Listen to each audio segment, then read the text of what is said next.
Alright, well that just makes my decision a little easier. Let's just do this. Alright, opponent gives up because we out-ramp them. Yep, alright. Cool. We just did it to somebody. We literally just did this, and then it happened to us. Alright, we're here with Xenagos, God of Revels. Pretty straightforward. You just play him, and then you play something moderately large, and that thing is twice as scary as it otherwise would be. Maybe even 3 times as scary because it instantly gets to attack. So with that in mind, we're running things that have attack triggers that you might not ordinarily see because the card usually dies by the time you would untap with it, right? Otherwise your opponent's totally screwed. So if you just give everything haste, you don't gotta worry about it. Like Inferno Titan. In Drakuseth, when they attack, you get some crazy nonsense. So I think that's pretty decent.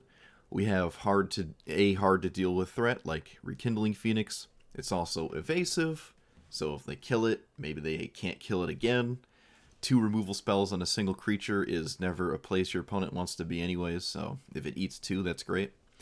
Obviously, all of the things here, there's nothing stronger than doing everything we're doing but faster, right? So we just play all the mana dorks and stuff to get this out of faster, and then large threats after the fact.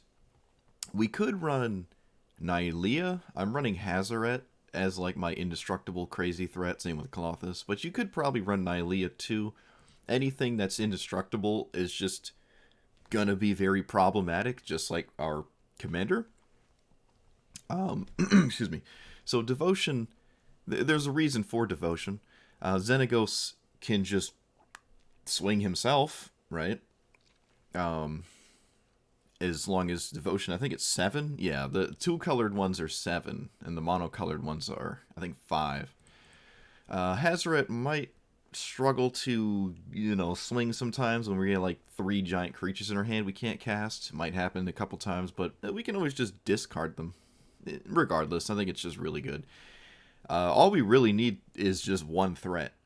It's most of the time that's good enough. Very straightforward deck.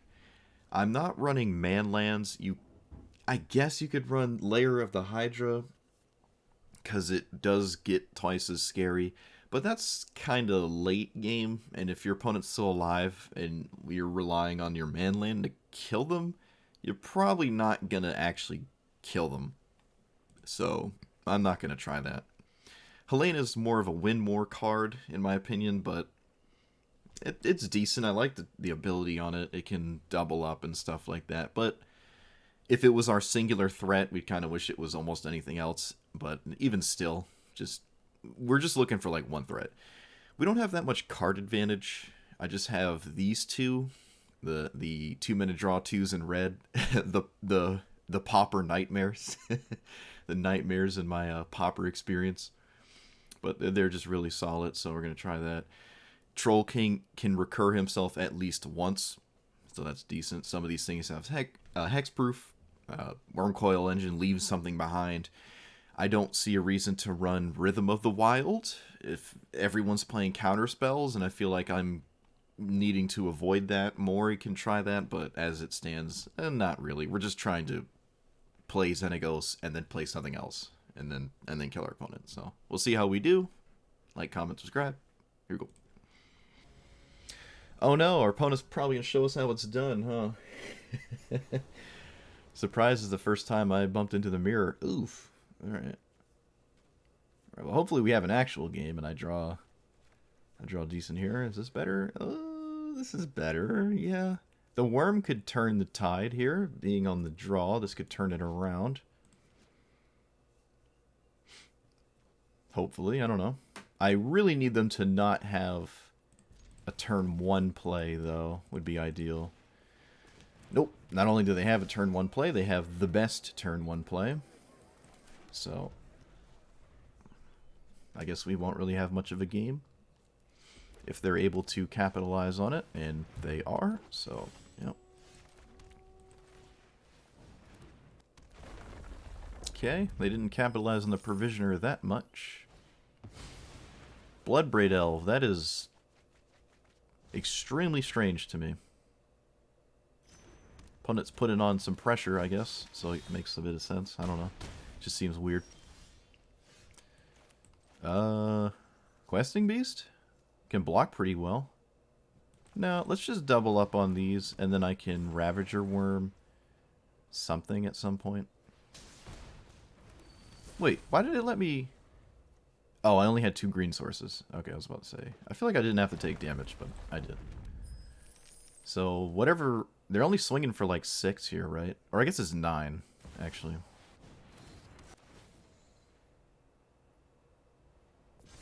I can't realistically block. So counter, and then...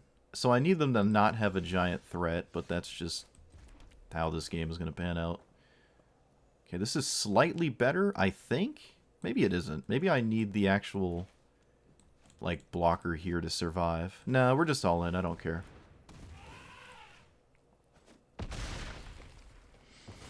I don't care. I need to kill that because Devotion. Can't really kill the Provisioner.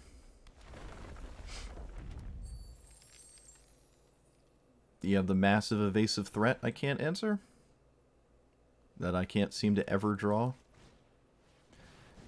You do. Of course you... Wait. This doesn't work. Okay, so we just take 6.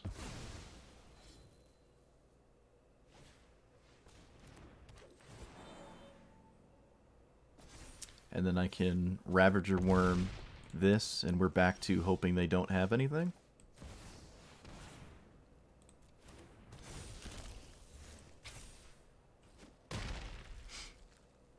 Alright, no second giant threat, please.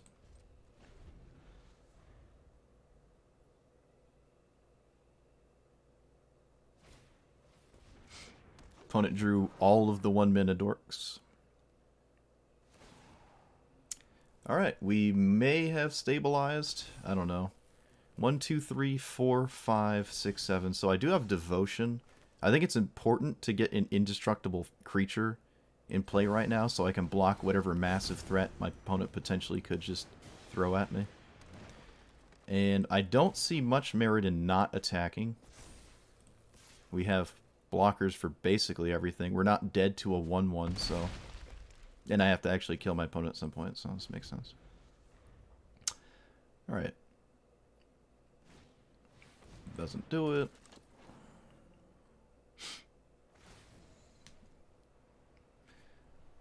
Thorn Mammoth gives everything trample.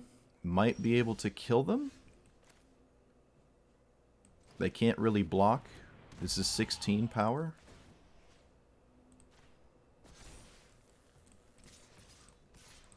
They need, like, fog. Nice. Awesome. That's crazy. We beat the mirror, and we both had all the mana we needed, right? They actually were on the play with a 1-drop. We beat the strongest thing in the format in the mirror. That is wild.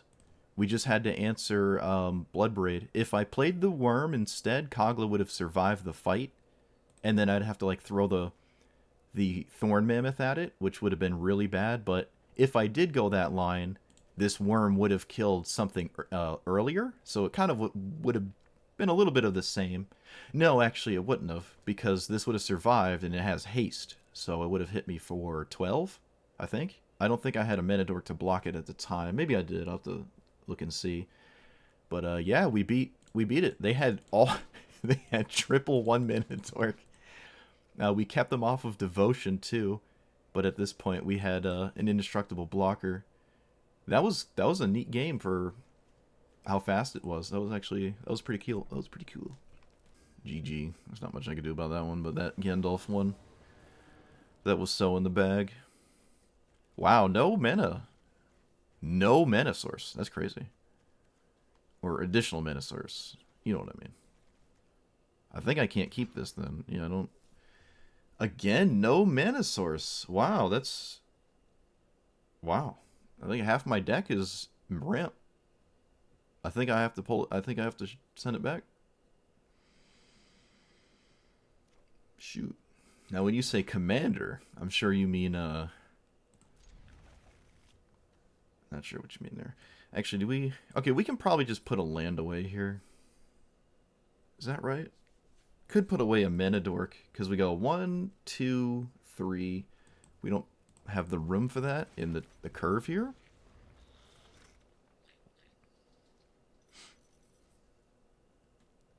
Yeah, EDH.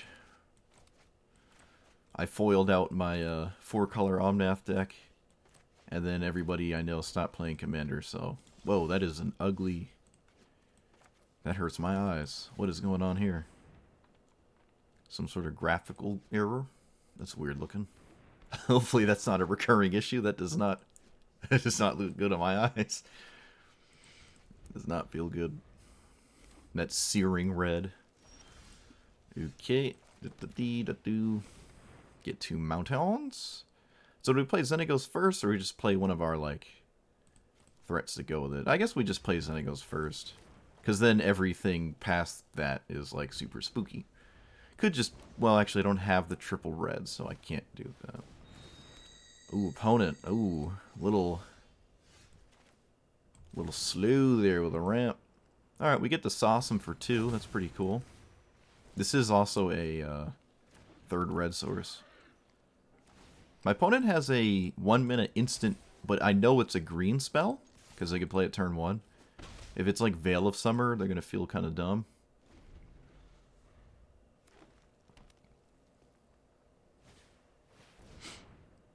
Alright, so Atali doesn't have too many crazy hits on my deck, but there are some. I mean, there's no way I don't just play this.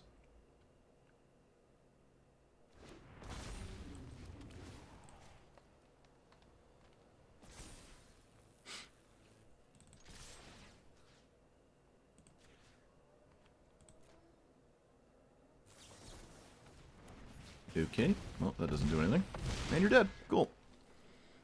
Good old Xenagos. Out of nowhere 14. Actually, out of nowhere 18, because, the 4 damage here.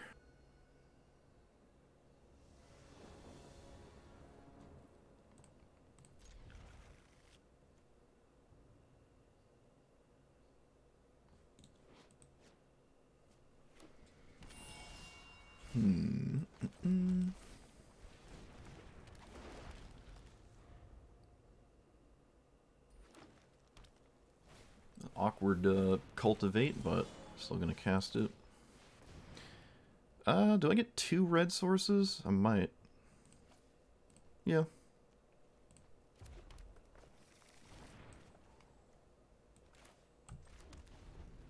That's fine. Chromatic Lantern. Oh, but they don't have a land. That's unfortunate. Oh, I missed damage. Oh no, I missed damage. I could have tapped the land instead and swung for 2. Not really a big deal, but...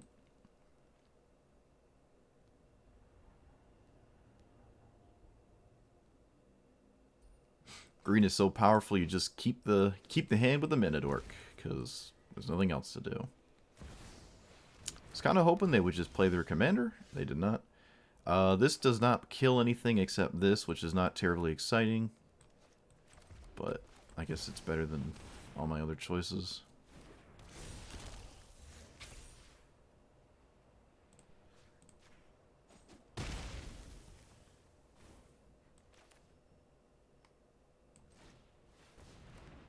Oh, nice. Okay. I didn't think I was going to be able to get Devotion. Okay, we found another 6 damage. This has to go crazy right now. It does not. Shifting Ceratops. What? Okay. Another first sliver deck with a thing, but it doesn't matter. Get right.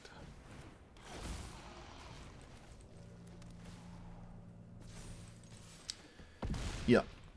That's weird. Manadork's Prismatic Bridge, Shifting Ceratops with Supreme Verdict.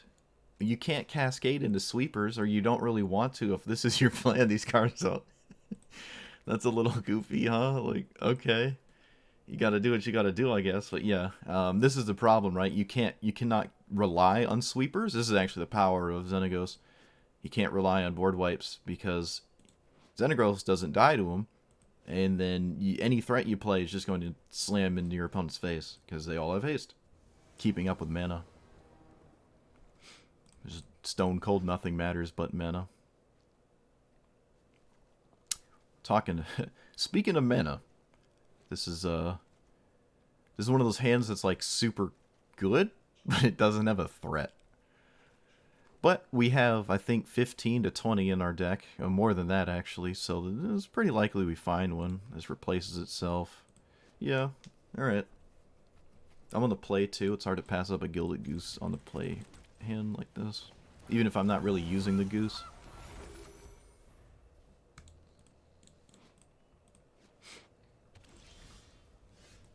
So, do I play you or you? Let's play this. It's like a safer ramp spell. Oh, and I guess there's always the chance I find this off the top. That's actually nice. There was always the chance that could happen.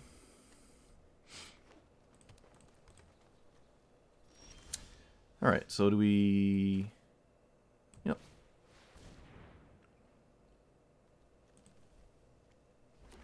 Alright, so we are undescribably ahead. I just have to, I guess hope for like maybe some sort of creature to instantly kill would be nice. Alright, that's really good. Kind of pulls them. In fact, they kind of needed something like this to continue playing the game. They might have a removal spell, so going for Kogla doesn't seem too ideal, but I'll go for this instead. This keeps the graveyard a little locked down, but it's alright. There's not really any exile effects in their deck. Alright, yep, doesn't matter. Opponent just says it doesn't matter. They can have a Azusa and play 70 lands, it doesn't matter. I did this, and then this. So these are actually both indestructible too. So it's literally a format, like this was an excellent set of games to prove my point. This is a mono green format at this point, full stop. It's a mono green format. If you don't have green in your deck, you're running 45 like mana sources that are not lands, just like mana rocks, to simulate being green, because nothing you do matters if you can't get to it faster than your opponent, right? If you're going like 1-on-1, 2-2, 3-3, you're having that back and forth, fine. But 99% of the games, one of the two players is going to try to pull ahead really fast with mana. And that's the most powerful thing in this format, bar none. It's more powerful than it would be in, say, like 4-player Commander, where you have 3 opponents, and they can kind of punish you or chase after you because you're pulling ahead. Like you have Soul Ring into Hedron Archive or something like that. You're pulling ahead really fast. People are going to try to stop you. You have 3 opponents. This is different. It's 1v1, right? Where you're just playing ramp spells. If your opponent doesn't have an answer to your Llanowar Elves, most of the time they don't. You're just going to pull ahead extremely fast. So this is definitely just a mono green format at this point, right? You need to cast ramp spells above all else. So with that being said, Xenagos specifically, probably not as good as I thought it was. I thought it was a little bit scarier. Now my list is kind of wonky, I guess. You definitely want to run the other gods that I don't own, unfortunately. But if you want like Nylea and the not Scarab God, the green snake god Ronus, you just want to run those. The devotion is pretty easy to get, and they're indestructible, so you can just swing with an indestructible threat over and over, which is just going to be the strongest thing ever, right? Especially when it's massive because of Xenagos. It's just really good. I would say we're top heavy, but not really, right? We're just sort of ramping like crazy to get here, and we want probably 2 a game. It seems like just a single 1 is pretty easy for your opponent to deal with, so you kind of want like 2 threats, which makes this significantly worse of a strategy. You could take out some of this top end and add more mid-rangey, middle ground 3s and 4s. Like someone was played Bloodbraid Elf. I'm not big on that one, but I guess it works. This already gives your stuff haste anyways. I don't Bloodbraid is kind of weird. But anyways. So yeah, we're just trying to ramp. That's it. Just trying to ramp into generic red-green big stuff to kill your opponent. And then Xenagos makes it so that said giant thing kills your opponent really fast instead of, like, sort of fast, which is pretty nice. Unfortunately, I didn't ever get to swing or play an Inferno Titan. It would have been really cool to do that. Or a Primeval Titan.